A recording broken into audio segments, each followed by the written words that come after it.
Biblia ang sasagot, itanong mo kay Soriano. Isang magandang araw po sa lahat ng ating mga panauhin sa iba't ibang dako.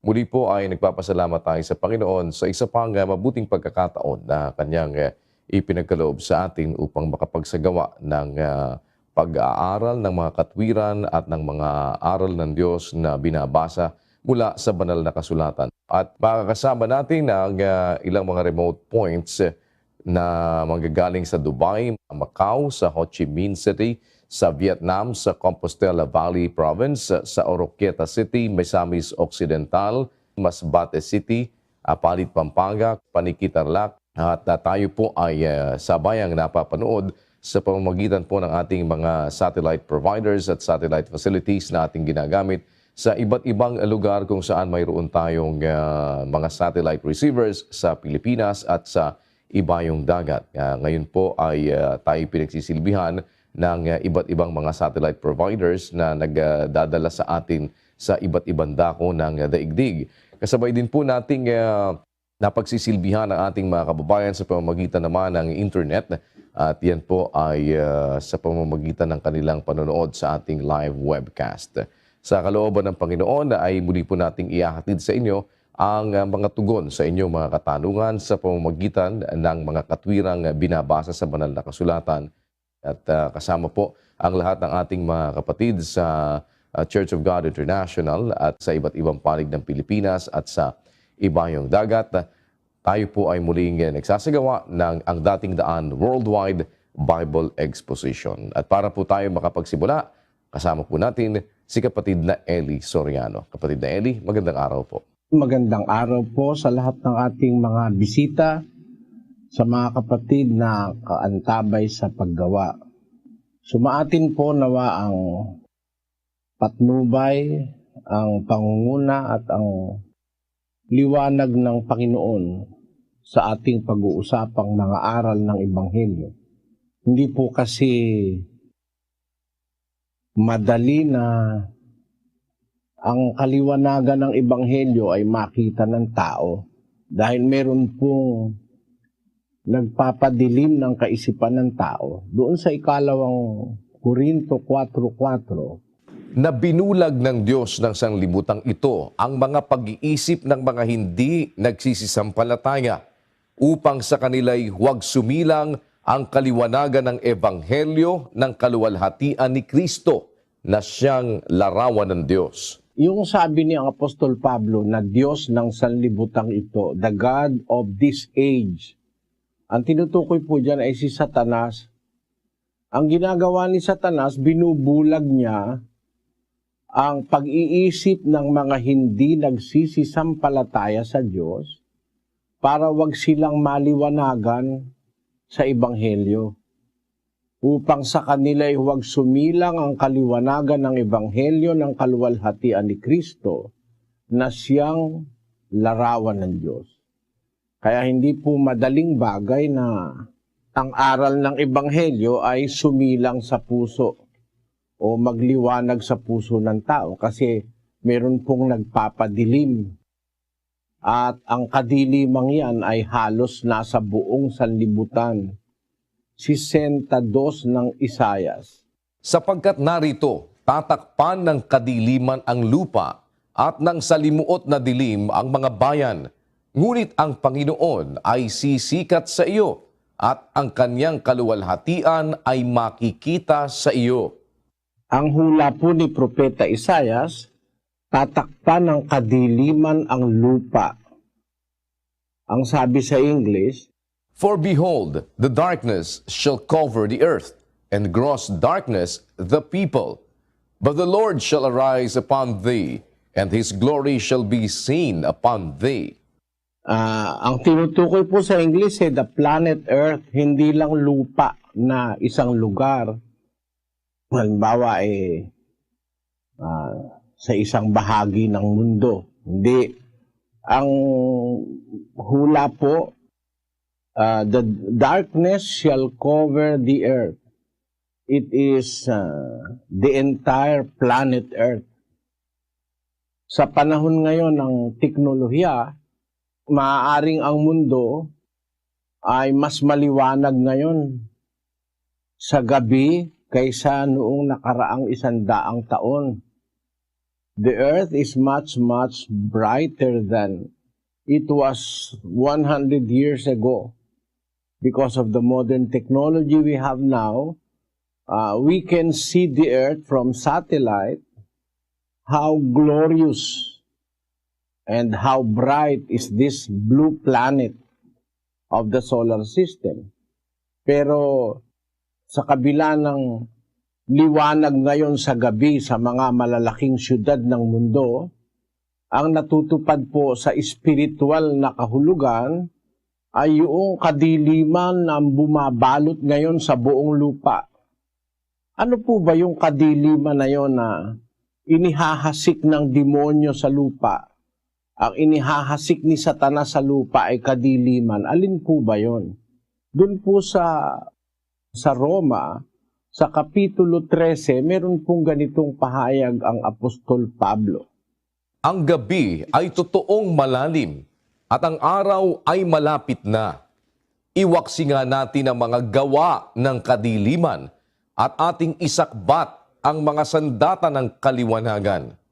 Sabi ni Apostol Pablo, ang gabi ay totoong malalim at ang araw ay malapit na. Iwaksi natin ang mga gawa ng kadiliman. Yung palang kadilimang tinutukoy, mga gawain na dapat nating iwaksi o iwasan, alisin sa ating mga sarili. Alin yung mga gawain ng kadiliman na yon na ipinawawaksi ni Pablo o nagaling kay Satanas? Siya ang naglalagay nito sa buong lupa, itong mga gawa ng kadiliman. Sa 13:13. Magsilakad tayong mahinhin gaya ng sa araw, huwag sa katakawan at paglalasing, huwag sa kalibugan at sa kahalayan, huwag sa mga pagkakaalit at pagkakainggitan. Kundi bagkus, isakbat ninyo ang Panginoong Hesukristo at huwag ninyong paglaanan ang laman upang masunod ang mga kahalayan noon. Ang kahalayan ng laman na nasa mga tao ngayon, yun yung kadilimang nagpapadilim sa kaisipan ng tao. Sabi ng Apostol Pablo, kung ating babasahin po yan, saka natin itutuloy, sabi niya doon sa 13:12, ang gabi ay totoong malalim, ang araw ay malapit na. Iwaksi nga natin ang mga gawa ng kadiliman, ating isakbat ang sandata ng kaliwanagan. Magsilakad tayong mahinhin gaya ng sa araw. Huwag sa katakawan, sa paglalasing, sa kalibugan, sa kahalayan, huwag sa pagkakaalit at pagkakainggitan, kundi bagkus isakbat ninyong Panginoong Hesukristo. Huwag ninyong paglaanan ang laman upang masunod ang mga kahalayan niyaon. Ayon yung mga kahalayan, yung pagnanasa ng laman, sari-saring lusts na nasa tao. Paglalasing, katakawan, kalayawan, kahalayan, kalibugan, yan ngayon ang nasa buong mundo. Yung mga kahalayan, makikita mo sa telebisyon, sa mga periodiko, sa mga sari-saring medium ang lumalaganap ngayon, kahalayan. Kaya ngayon, mga bata pa ang tao. Bata pa lang, marunong na ng kahalayan, kalibugan, katakawan, paglalasing. Yan ang kadilimang nakabalot ngayon sa mundo, na siya pong gusto ng Diyos maalis sa ating mga pamumuhay. At ang solusyon sa kadilimang yan, yung liwanag na manggagaling sa Ebanghelyo ni Kristo, na siya pong tema o siyang layunin ng programang Ang Dating Daan, na ang tao po ay mabahagi na nung kaliwanagang nanggagaling sa katotohanan ng Diyos sa Biblia.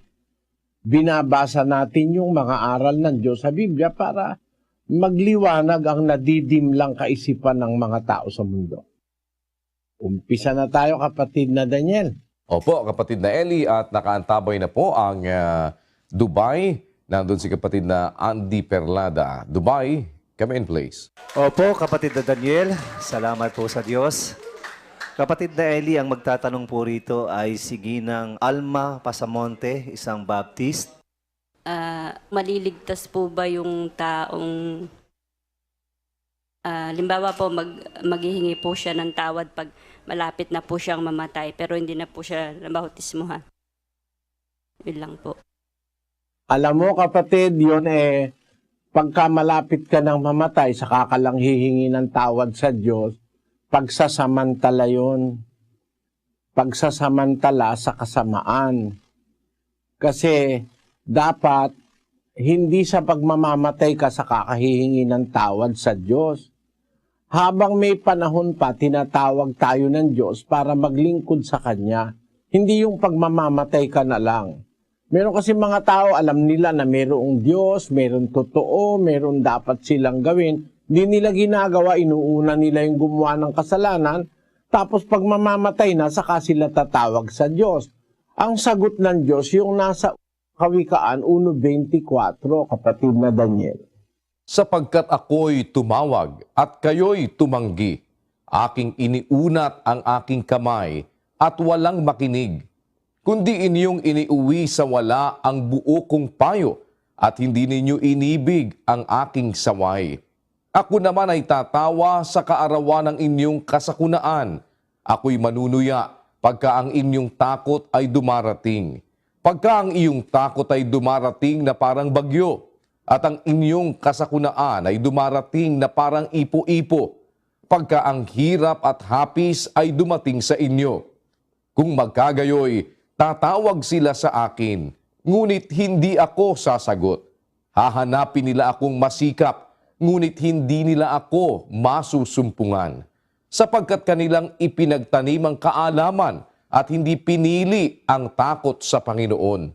Ngayon, pagka hindi ka natatakot sa Diyos, nagsamantala kang gumawa ng masama, tinatawag ka ng Diyos, meron siyang aral na dapat mong sundin, ayaw kang sumunod. Sabi ng Diyos, tatawag sila sa akin, di na ako sasagot. Kasi nung tumatawag ang Diyos sa'yo, ayaw ka namang sumagot.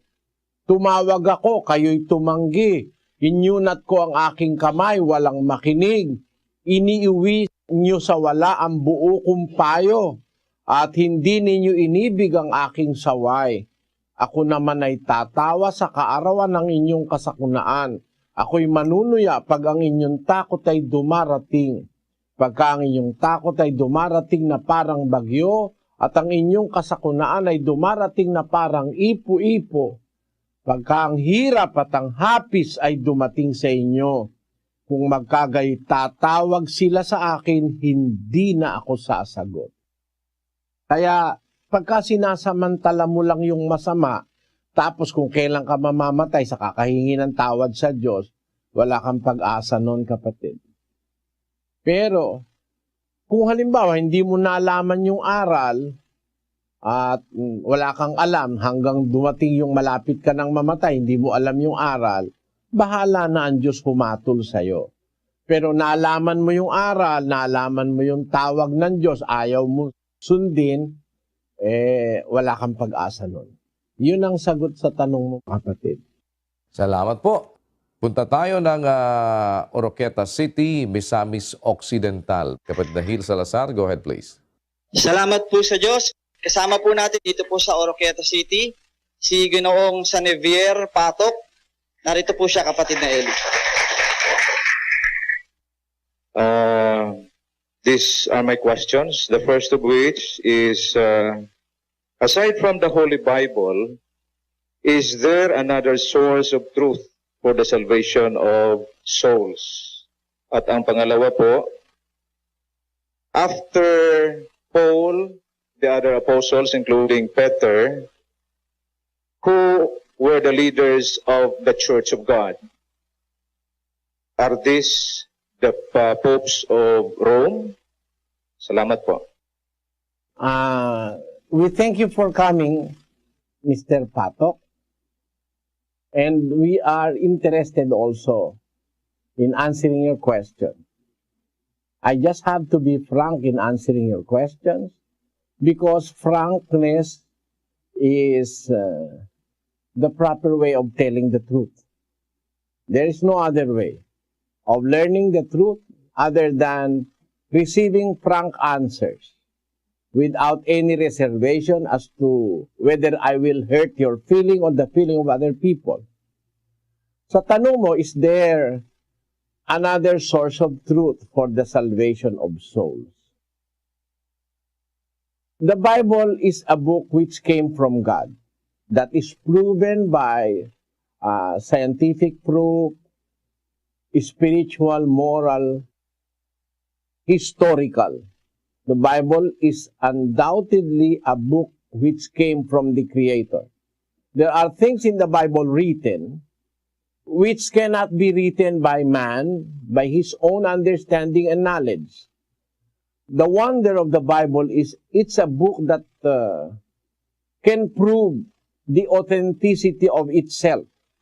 The Bible may not speak audibly, but the pages of the Bible proves to us that the information in this book came from someone who knows what will happen in the future.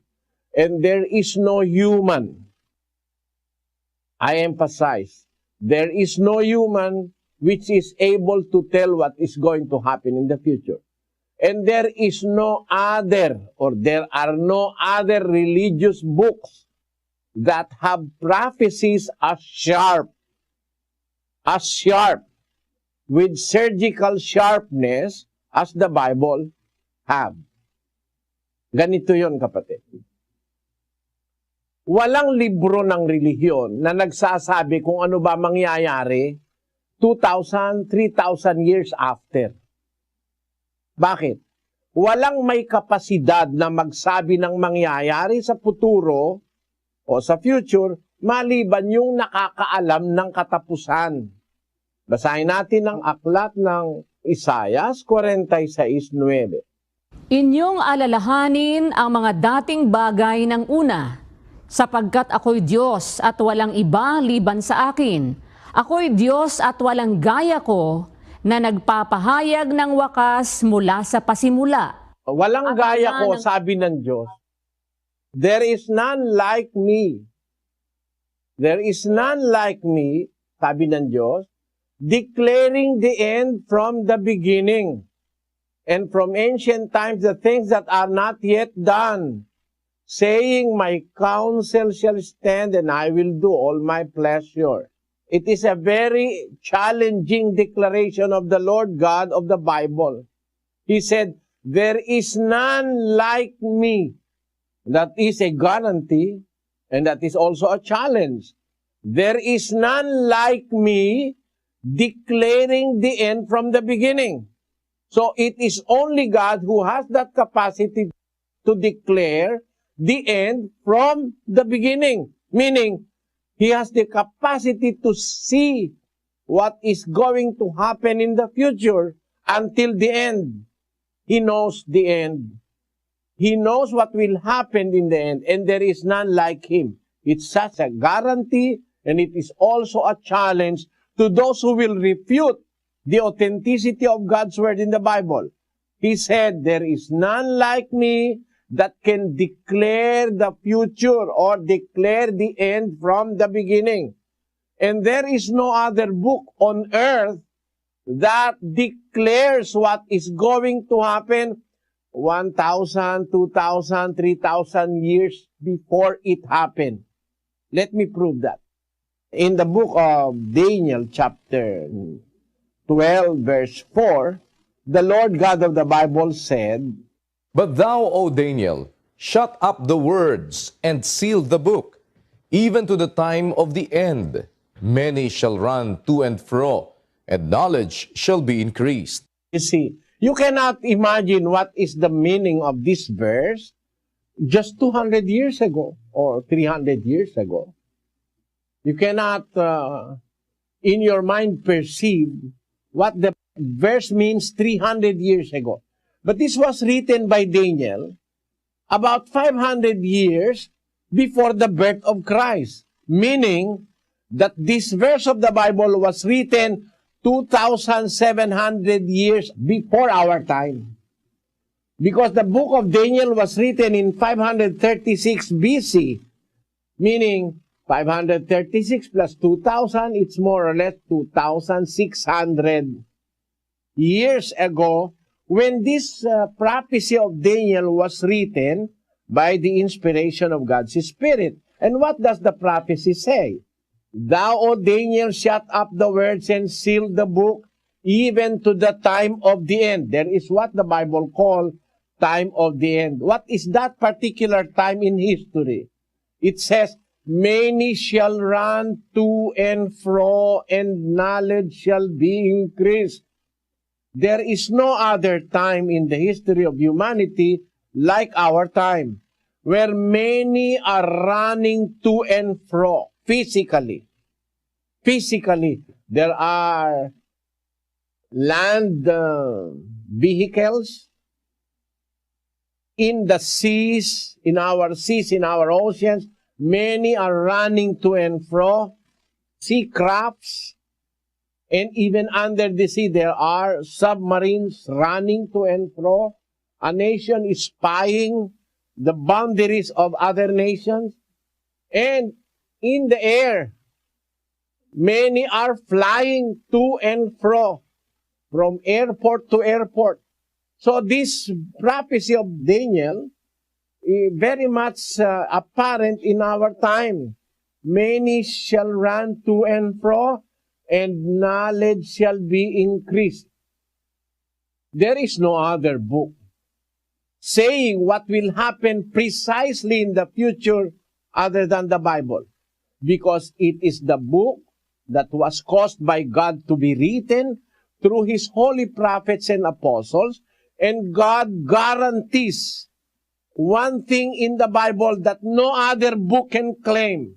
The Bible tells us, I am the Lord, and there is none like me that can declare the end from the beginning. From ancient times, the things that are not yet done. You see, it's only the Bible that contains prophecy of future events. Very precisely, they are now being revealed in our times.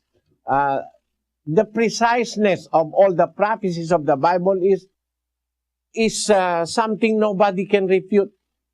For example, in the year about 30 or 34 AD, the Lord Jesus Christ speaks of a war. And He said that there will be war in Jerusalem, wherein the temple will be destroyed. There is no stone on top of another stone that will remain. Every stone will be turned, and that is the destruction of the temple in Jerusalem. The Lord Jesus Christ said that about the year 30 or 34 AD. It happened very precisely after the assumption of the Lord Jesus Christ in the year 70 AD. In the year 70 AD, the Roman army ransacked the city of Jerusalem, destroying even the temple, which is regarded by the Jews as the most sacred place of their worship. Nagkaroon ng digma sa Jerusalem anyo 70. Ito ay sinabi ng Kristo na tupad sa tamang panahon. At bago pa si Kristo, hinulaan na yan ng mga propeta na magkakaroon ng destruction sa Jerusalem. Basahin natin ang Daniel 9:2. Nang unang taon ng kanyang paghahari, akong si Daniel ay nakaunawa sa pamamagitan ng mga aklat ng bilang ng mga taon na sinalita ng Panginoon kay Jeremias na propeta dahil sa pagkaganap ng pagkasira ng Jerusalem, 70 taon. Exactly. Ang pagkasira ng Jerusalem, 70 taon. Nasira ba ang Jerusalem?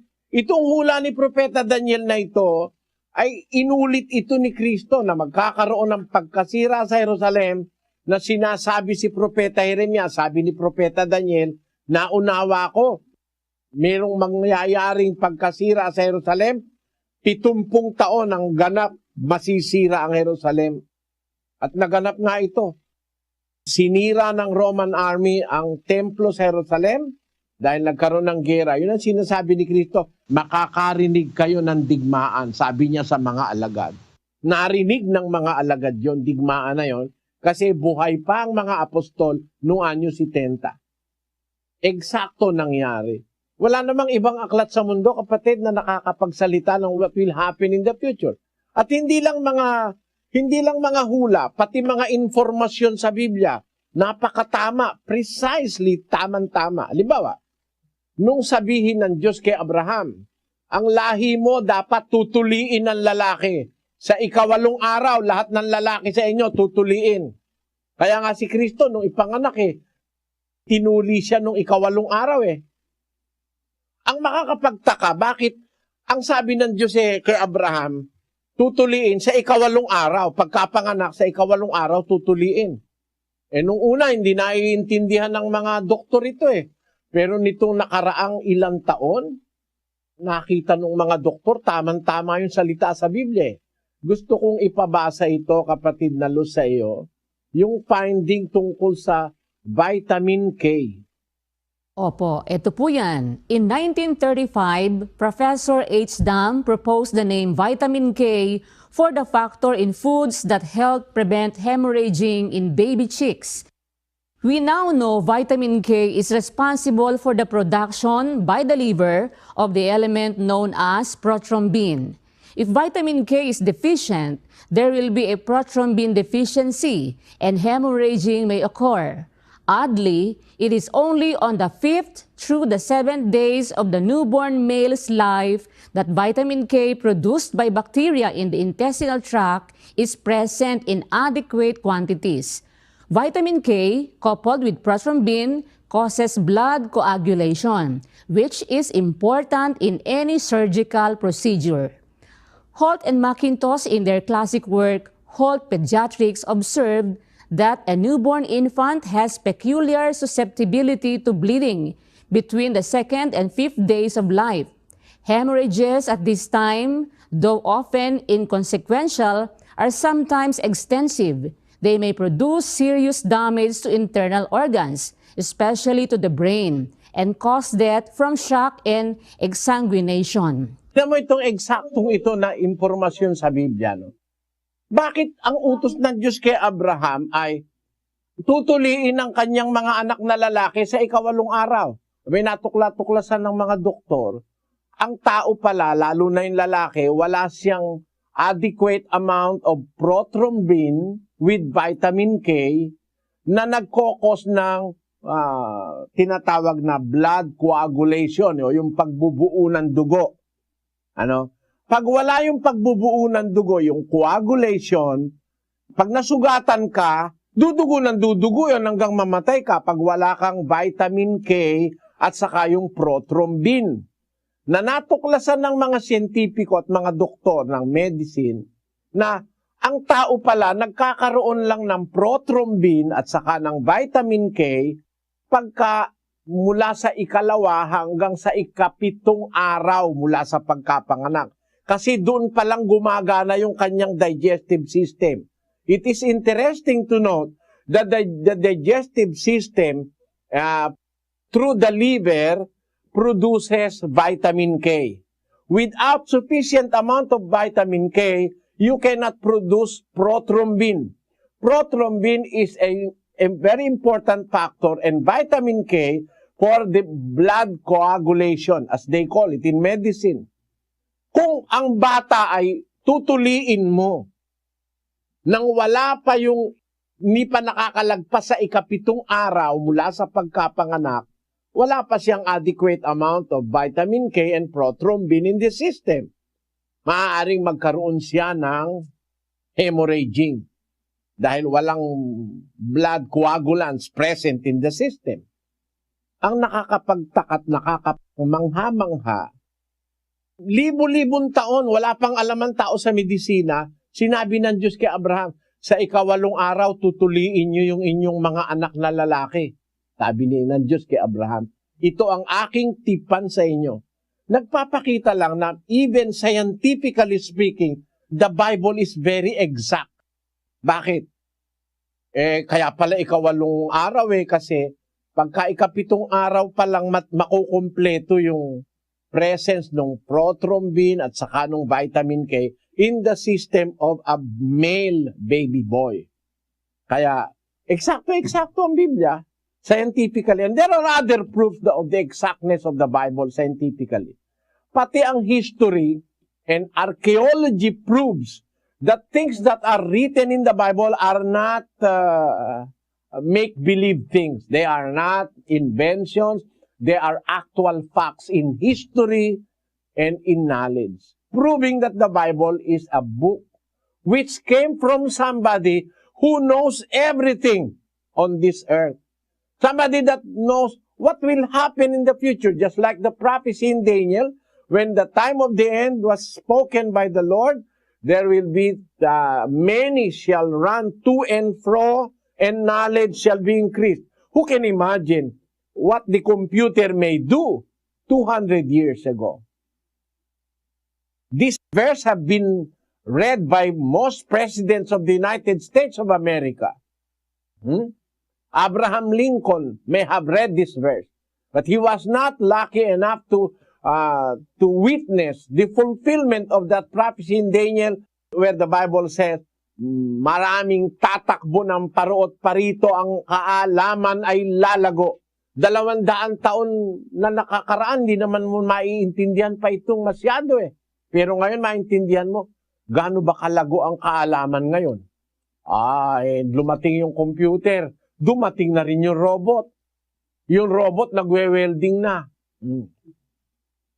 Yung robot nag-o-opera na. Ganon kalaki ang kaalaman ngayon na hindi mo maiintindihan ganap 200 years ago. Ngayon lang naman nagaganap yan sa panahon ng kawakasan. That shows how precise the Bible is and how precise the Word of God is. Kaya, ang lahat ng impormasyon nasa Biblia, pinapatotohanan galing sa Diyos ng istorya, ng siyensya, ng ating common sense, ng ating understanding, napapatunayang totoo ang Biblia. At walang ibang aklat na ganito. Kaya to your question, is the Bible the only source of truth for the salvation of souls? My answer is very, very big yes. It's the only source of truth for salvation. I have read much of religious books that are available at my reach. The Vedas of the Hindus, the book of the Baha'i faith, allegedly dictated by God to Baha'u'llah and Shoghi Effendi. I have read those books. I have read the doctrines of the Catholic Church, the faith of our fathers. I have read practically all bases of religious belief. And I have found the Bible to be the only book it's speaking of the absolute truth. Mahirap lang sabihin sa'yo lahat-lahat, kapatid. Bawa, nabasa ko yung sinulat ni Shoghi Effendi, yung relihiyong galing sa Iran. Bagay, yung Iran malapit sa pinanggalingan ng Kristyanismo yun yung Baha'i faith sabi, lahat ikanang nilikha ng Diyos, dalawa-dalawa. Meron laging katumbas. Parang ibon, merong pakpak na kaliwa, may pakpak na kanan. yun ang sabi raw. Galing daw sa Diyos yun. Sabi ko, mali. Bakit? Hindi totoo na lahat ng nilikha ng Diyos, dalawa-dalawa. May babae raw, may lalaki. Bakit? Merong mga nilikha ng Diyos, walang lalaki, walang babae. Those creatures that produce through asexual reproduction. Wala namang babae at lalaki pagka kailangan sa asexual reproduction Meron kasing mga creatures na walang lalaki, walang babae. Dito pa lang mali na si Baha'u'llah yung Baha'i faith. Doon pa lang, very simple, a little knowledge of science will disprove the faith of the Baha'i faith. Let us read the Baha'i faith. Sister Luz. The world of humanity has two wings. One is woman and the other man. Not until both wings are equally developed can the bird fly. Should one wing remain weak, flight is impossible. Not until the world of woman becomes equal to the world of man in the acquisition of virtues and perfections can success and prosperity be attained as they ought to be. By Abdul Baha. Ayan. Iyan sa pahayag ng mga Baha'i faith na ang kailangan daw magkaroon ng equal world, equal to the world of man and woman, unless it becomes equal to the world of man in the acquisition of virtues and perfection, can success and prosperity be attained as they ought to be. Hindi raw ma-attain ang prosperity and perfection kung hindi magkakapantay-pantay ang lalaki at babae. Eh kahit saan mo daanin, kahit sa siyensya, hindi naman pantay ang lalaki at babae. The woman is a weaker vessel according to the Bible. Let us read in the book of 1 Peter chapter 3 verse 7. Likewise, ye husbands, dwell with them according to knowledge, giving honor unto the wife, as unto the weaker vessel, and as being heirs together of the grace of life, that your prayers be not hindered. The Bible tells us that the woman is a weaker vessel. Put it spiritually, it is right. Put it scientifically, it is right. The woman is a weaker vessel. Scientifically speaking, the woman is a weaker vessel. You study the constitution of the body of a woman and the system of a woman. Scientifically, it is true that the woman is a weaker vessel. Spiritually, it is true. Kaya kung pag-uusapan natin ay ang Biblia, kapatid, ay totoo ba sinasabi? Totoo ito. Totoo ito. Walang ibang aklat na maiaagapay ka sa Biblia. Itong mga ministro ng Mormons, ang Book of Mormon daw mas mahusay pa sa Biblia. Pakinggan mo, ha? Opo, ayan. Ito ang sabi ng kanilang apostol daw, si Ezra Taft Benson. Ezra Taft Benson agreed, adding in a 1978 address, "There will be more people saved in the kingdom of God 10,000 times over because of the Book of Mormon than there will be because of the Bible." Assuming that he is trying to imply that the Book of Mormon is better than the Bible. You see that, brother? But is it true that the Book of Mormon is better than the Bible, that it can save more people, 10,000 more than it is because of the Bible? That is a complete lie. It is a lie greater than the biggest temple of the Mormon church. Why? The Book of Mormon contains filth, garbage. I say that because let us see what the Book of Mormon say. In the Book of Alma or the Book of Mormon, let us read what they allege. Alma 3:6. Alma 3:6. And the skins of the Lamanites were dark, according to the mark which was set upon their fathers, which was a curse upon them because of their transgression and their rebellion against their brethren, who consisted of Nephi, Jacob, and Joseph, and some who were just and holy men. Itong mga Mormons na, mga apostol ng Mormons, at nitong si Joseph Smith, yun daw mga Lamanites, mga negro. Kasi yun daw pagiging negro, sumpa raw yun ng Diyos. Ano ang kasalanan ng mga bata na ipinanganak na negro? Ang pagiging negro is a long-term process which involves the things that occurs or happen to a man in the kind of environment he is in. Let us read the book of the Bible.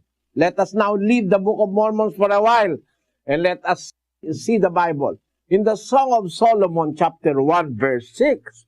Look not upon me, because I am black, because the sun hath looked upon me. I am black because the sun hath looked upon me. In other translation, because I am darkened by the sun.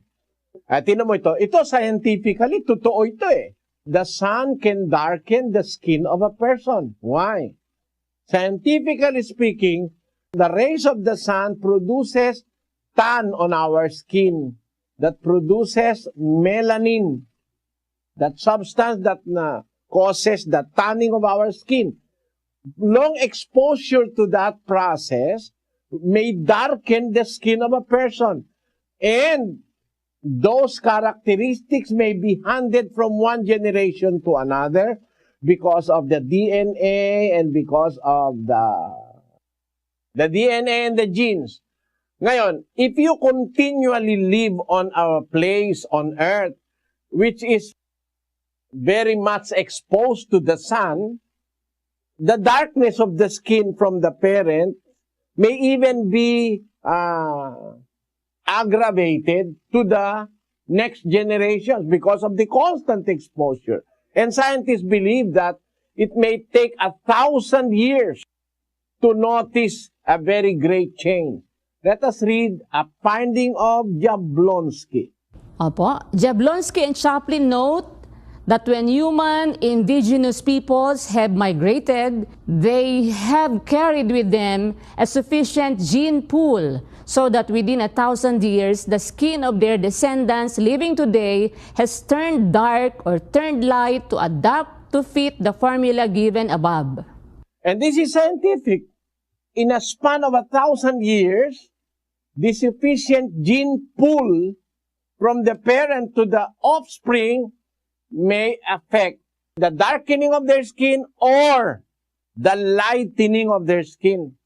And it can take in a process that may happen in a period of 1,000 years. So it is true what the Bible says, that being dark depends on the exposure to the sun. And that is very much apparent in our times. People that live in places wherein there is no sufficient sunlight and the sun is not very much present, like in Finland, people are white. But in Africa, where the rays of the sun is so intense, people have turned to be very black. But does that mean that they are cursed? No African will accept the explanation of the Mormon Church that they were cursed because being dark is a curse. Yung pagiging negro raw ay sumpa, mali yun. Ang katunayan, ang Book of Mormons nag-prophesy, mali, palpak. Basahin natin, Sis Luz, ang palpak na prophecy ng Book of Mormons. Doon sa Doctrines and Covenants, Section 84. Ito po yan, Doctrines and Covenants, Section 84. A revelation of Jesus Christ unto his servant Joseph Smith Jr. and 6 elders as they united their hearts and lifted their voices on high.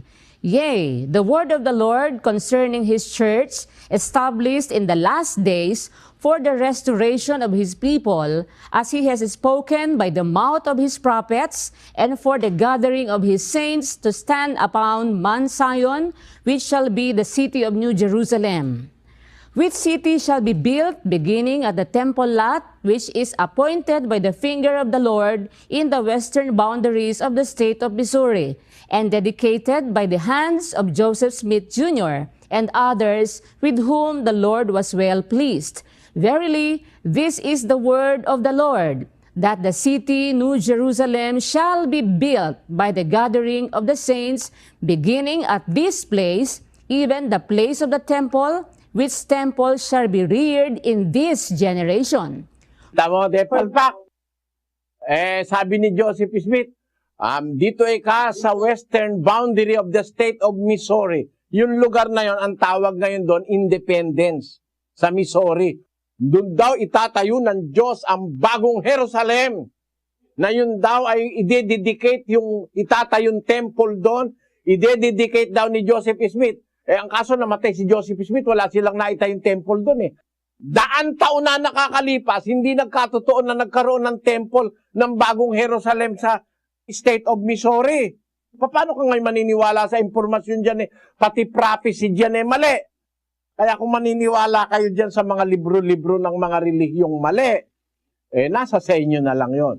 Pero ako naninindigan, kahit kanino patutunayan ko ang exactness, ang preciseness ng Word of God in the Bible, scientifically, historically, proves to us that the Bible is the only book available on earth that can provide humanity with the fullness of the truth for salvation.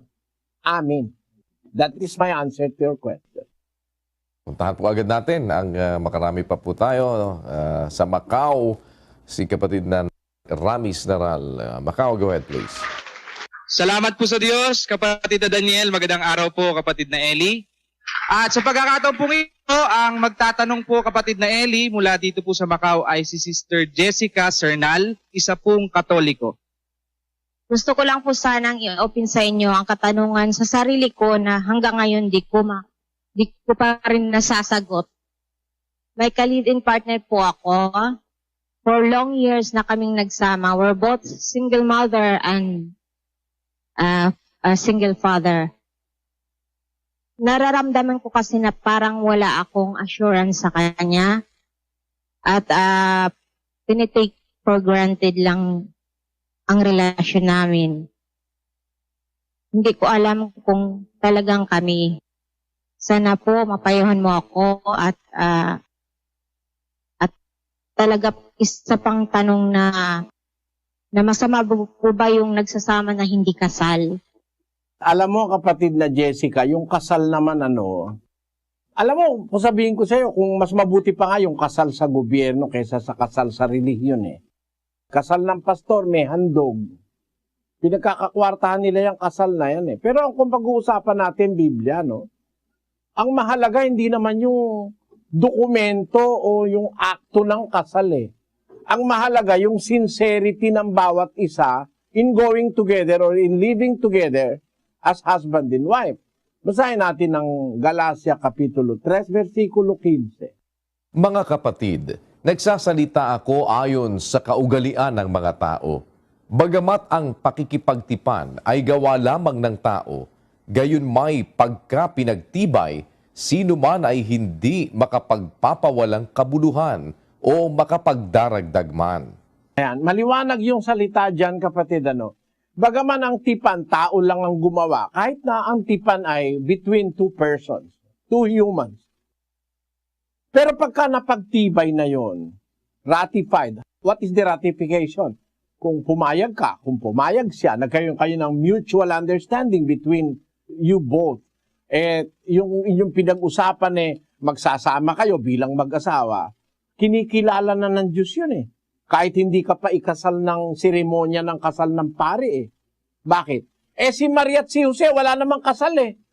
Kinasal ba si Maria at si Jose? Wala kang mababasa sa Biblia, kinasal sila. Pakinggan mo sa 1:18 ng Mateo.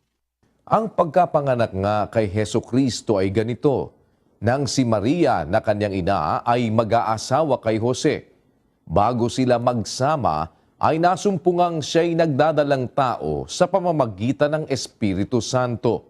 At si Jose na kanyang asawa, palibhasa'y lalaking matuwid at ayaw na ihayag sa madla ang kanyang kapurihan, ay nagpasyang hiwalayan siya ng lihim. Datapwat samantalang pinag-iisip niya ito. Narito, ang isang anghel ng Panginoon ay napakita sa kanya sa panaginip na nagsasabi, Jose, anak ni David, huwag kang mangamba sa pagtanggap kay Maria na iyong asawa, sapagkat ang kanyang dinadalang tao ay sa Espiritu Santo. Kita mo kapatid, ang sabi dun sa 18, nang si Maria ay mag-aasawa kay Jose. Ibig sabihin, they are steady. Magnobyo sila ni Jose. Mag-aasawa pa lang siya. Pero bago pa sila magsama, bago pa sila formal na makasal, kung may formal mang kasal noon, nagdalang tao na si Maria dahil kakasangkapanin siya ng Diyos para iluwal si Kristo. Ang pasya ni Jose, hihiwalay siya kay Maria dahil ang hinala ni Jose, nakaliwa siya ni Maria. Pero ang sabi sa kanya ng anghel, huwag kang mangamba sa pagtanggap kay Maria na iyong asawa. Asawa na ang tawag eh. Magka-engage pa lang sila, asawa na ang tawag, kinikilala na ng Diyos. Dahil meron silang mutual understanding ni Maria. Huwag kang mangamba sa pagtanggap kay Maria na iyong asawa sapagkat ang kanyang dinadalang tao ay sa Espiritu Santo. Ibig sabihin, ano kapatid? Without the formal marriage ceremony, Joseph and Mary is acknowledged by God as a couple. Asawa na ni Jose si Maria. Kaya nga sabi niya, huwag mong iiwan yan. Ang kanyang dinadalang tao, hindi gawa ng kahit sino yan. Yan ay lalang ng Espiritu Santo. Pinakikita ko lang sa iyo, ang mahalaga kasi sa magsasamang lalaki at babae, yung pact between them. Hindi yung kasulatan. Kahit pirmahan mo lahat ng dokumento sa pare, pagkatapos ng 3 buwan, magsasabunutan kayo. Walang kwenta yun. Di ba? Ang ibig kong sabihin, kapatid, ganito. Ikaw ang makakaalam nung kalagayan mo. Kasi sabi mo, single father yung kapartner mo. Ngayon, single mother ka naman. Meron na kayong both past history of having been with another man and another woman. Ngayon, parang taken for granted ka. Siguro, hindi ka masyadong mahal ng lalaki. Kasi, kung mahal ka niya talaga, whatever your condition may be, meron akong alam, 3 nga yung anak, pinakasalan nung lalaki. Binata pa yung lalaki, no? Sa yung case, siya rin meron na ring past, dapat maging siya, concerned at saka maging caring siya. Sa aking analysis, sabi mo na take for granted ka, siguro hindi talaga kayo dapat sa isa't isa. Kung halimbawa, ikaw ay mag-aasawa, siguro mas maganda kung mag-aasawa ka, kapatid, humanap ka na nung talagang mahal ka. Sabi nga nung lola ko mag-asawa ka, kung mag-aasawa ka, yung mahal ka. Hindi mahalaga yung mahal mo, sabi niya. Doon mali ang lola ko. Pero, ang sabi niya, hindi mahalaga kung mahal mo, kailangan mahalaga, mahal ka. Kasi, pag ka mahal ka, talagang maganda yon. Pero pag mahal mo lang, hindi ka naman mahal, pangit yun. Kaya ibig kong sabihin doon, kapatid, yung compatibility, madidetermine mo yon if the man you are with ay merong care, merong pangangalaga sa inyo, merong kiber. Kasi sa Biblia, ganito sa 5:8 ng unang Timoteo, ganito nakasulat. Datapwat kung ang sino man ay hindi nagkakandili sa mga sariling kanya, lalong-lalo na sa kanyang sariling sangbahayan, ay tumanggi siya sa pananampalataya at lalong masama kaysa hindi sumasampalataya. Ang analysis ng Diyos, ang isang tao na hindi niya kinakandili yung kanyang sarili, lalo na yung pamilya niya, masamang tao yun. Kaya yung mga irresponsabling ama, irresponsabling ina, considered ng Biblia yun masamang tao Pag hindi nagpapahalaga at nagkakandili sa kanyang sariling sambahayan. Kung wala kang makitang sa asawa mo ngayon o sa kasama mo ngayon na feeling of belonging o feeling of caring para sa sambahayan, delikado ka. You might as well spend the rest of your life in agony. Kaya, yung marrying, if you are marrying someone, you have to consider also the rings that goes with it. Sabi nung nabasa kong isang katatawanan. Yung pag-aasawa na maraming rings. Engagement ring, tapos wedding ring. Kasunod na nun, suffering. Kasunod pa nun, enduring. At marami pang mga ring. Sana mag-ingat ka before making your final decision as to the person you are planning to live your life until death. Yun ang aking masasabi sa iyo, kapatid. Salamat po, Brother Eli. Sa Ho Chi Minh naman po tayo sa Vietnam, kapatid na dito Bahe. Go ahead, Ho Chi Minh. Salamat po sa Diyos, kapatid na Daniel, sa ganito pong pagkakataon. Kapatid na Eli, narito po ang magtatanong, si kapatid na Renisa Regalado, 23 years old, isa po siyang Catholic. Gusto ko lang pong itanong, naayon po ba sa Biblia ang isang pag-oopera sa isang tao Lalo na po ang craniotomy. Alam mo kapatid, sang-ayon ng Diyos doon kasi ang Diyos mismo nag-opera rin eh. Basahin natin ang Henesis Kapitulo 2 at versikulo 21. At hinulugan ng Panginoong Diyos ng di kawasang himbing ang lalaki at siya'y natulog at kinuha ang isa sa kanyang mga tadyang at pinapaghilom ang laman sa dakong yaon. At ang tadyang na kinuha ng Panginoong Diyos sa lalaki ay ginawang isang babae at ito'y dinala niya sa lalaki. At sinabi ng lalaki, ito nga'y buto ng aking mga buto at laman ng aking laman. Siya'y tatawaging babae sapagkat sa lalaki siya kinuha. Kita mo kapatid? Di ba ang Diyos yan nag-opera unang-una and the product of that operation is Eve. Ang produkto nun si Eva. Kinuha niya isang tadyang ni Adang, yung tadyang na yun ang ginawa niyang si Eva. Paano naman makukuha yun kung hindi inopera yung flesh ni Adan? Kaya ang sabi sa Biblia, pinaghilom. Ibig sabihin, hiniwa ng Diyos yun, no? Pinaghilom ang laman sa dakong yaon na pinagkuhanan niya ng tadyang ni Adan para gawin niya si Eva. Ngayon, yung pag-oopera na natuklasan ngayon ng modern science ay kung ginagawa with utmost of concern and with utmost carefulness, kasang-ayon ng kalooban ng Diyos yun. Sa Ecclesiastes Kapitulo 3, ito ating mababasa sa versikulo 10. Aking nakita ang sakit na ibinigay ng Diyos sa mga anak ng mga tao upang pagsanayan. Ayan, yung sakit, pinagsasanayan yan eh. Sa isang banda, yung doktor nagsasanay at yung katawan ng tao nagsasanay din maka-adapt sa sakit.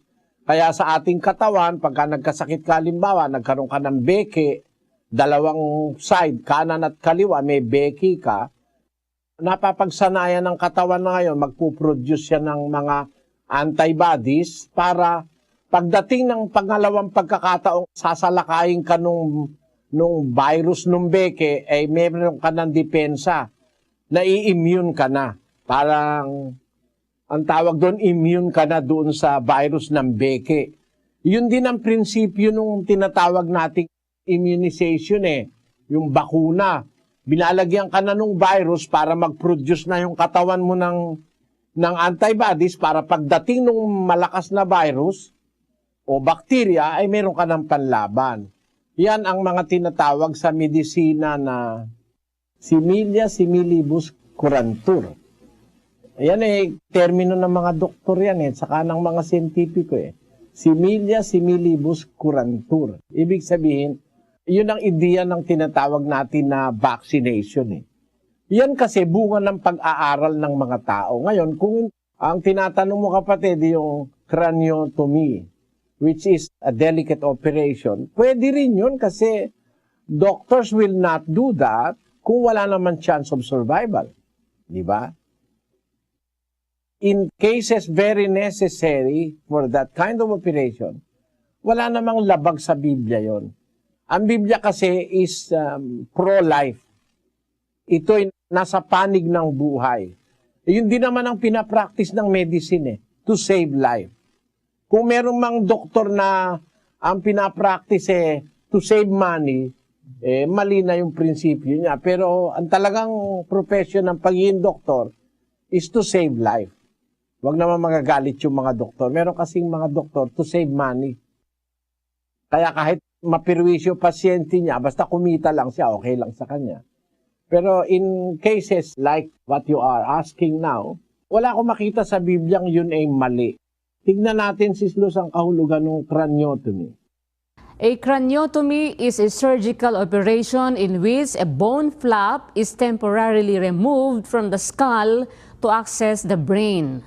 Craniotomies are often a critical operation performed on patients suffering from brain lesions or traumatic brain injury, TBI, and can also allow doctors to surgically implant deep brain stimulators for the treatment of Parkinson's disease, epilepsy, and cerebellar tremor. The procedure is also widely used in neuroscience for extracellular recording, brain imaging, and for neurological manipulations such as electrical stimulation and chemical titration. Human craniotomy is usually performed under general anesthesia, but can be also done with the patient awake using a local anesthetic. The procedure generally does not involve significant discomfort for the patient. In general, a craniotomy will be preceded by an MRI scan, which provides a picture of the brain that the surgeon uses to plan the precise location for bone removal and the appropriate angle of access to the relevant brain areas. So, yung craniotomy na sinasabi, kapatid, ay ano naman yan? It's not a suicidal procedure. It is a procedure wherein the patient may be relieved of the problem. Kaya okay lang, kapatid. Kaya lang kung minsan, you have to consider the age of the patient. Kung ang ooperahan mo sa ulo ay 91 anyos na, you might as well let him rest. Diba? Kung halimbawa 91 anyos na o kaya 80 anyos na, bubuksan mo pa yung bungo tapos yung iskal naku, maselan yun, kapatid. Yun ang sagot ko sa'yo, kapatid. Opo, maraming salamat po, Brother Eli.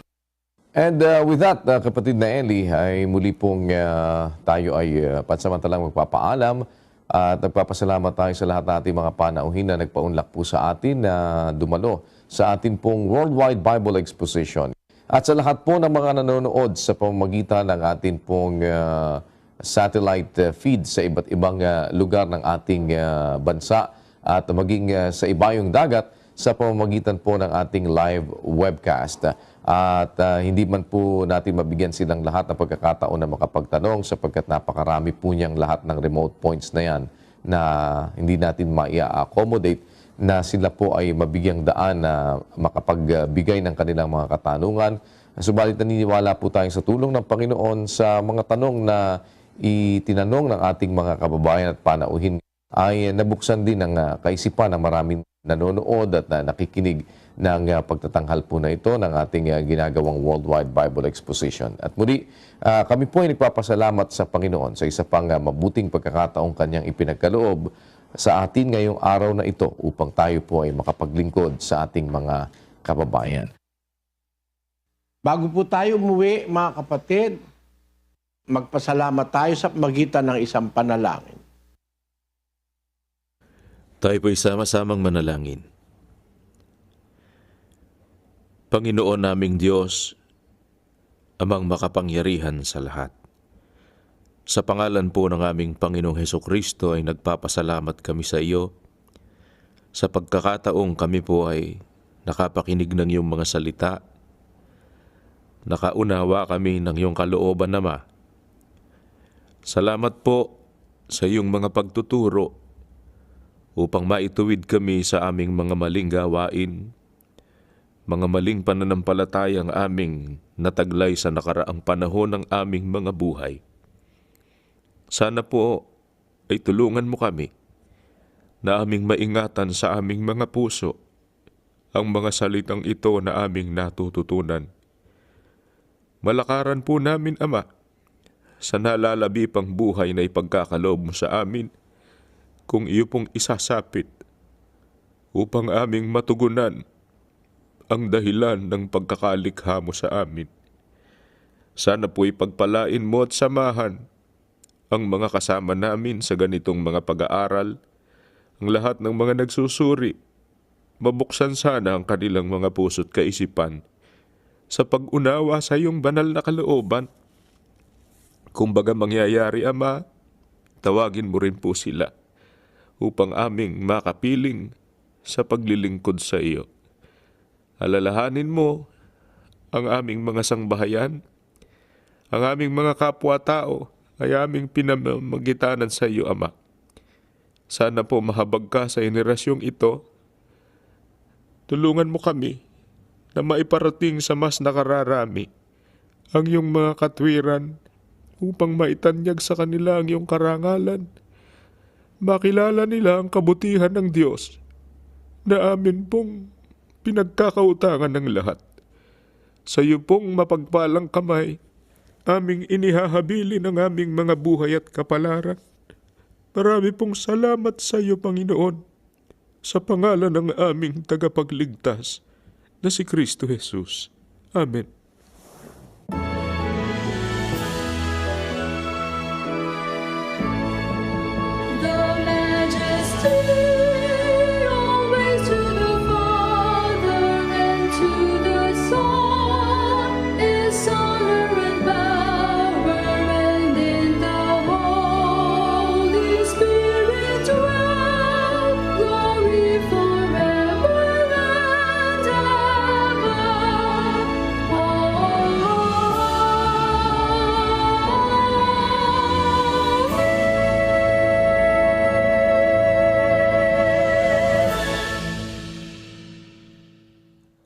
Ang walang hanggang pag-ibig ng ating Diyos amang nasa mga langit, ang biyaya ng pagliligtas at pagpapagaling ng ating Panginoong Hesukristo, at ang pakikipisan ng Santong Espiritu, siya nawang maghari sa ating mga puso, magpakailan-kailanman. Amen.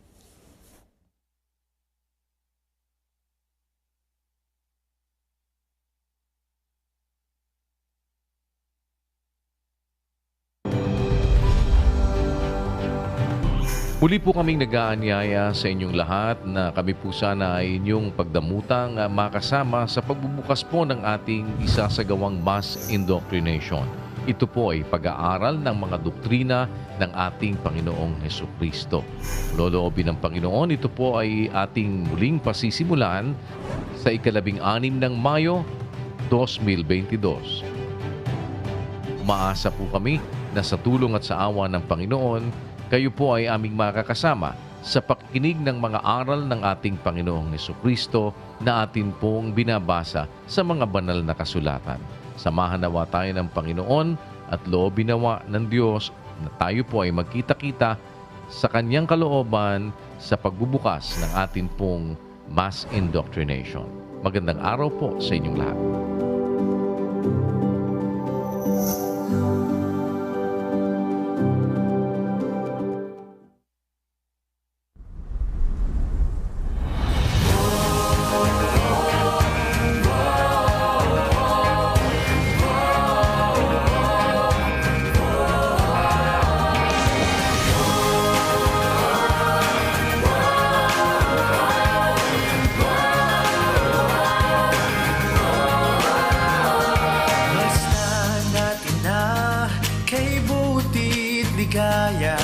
Pagkakaisa sa bayang pinagpapalagay.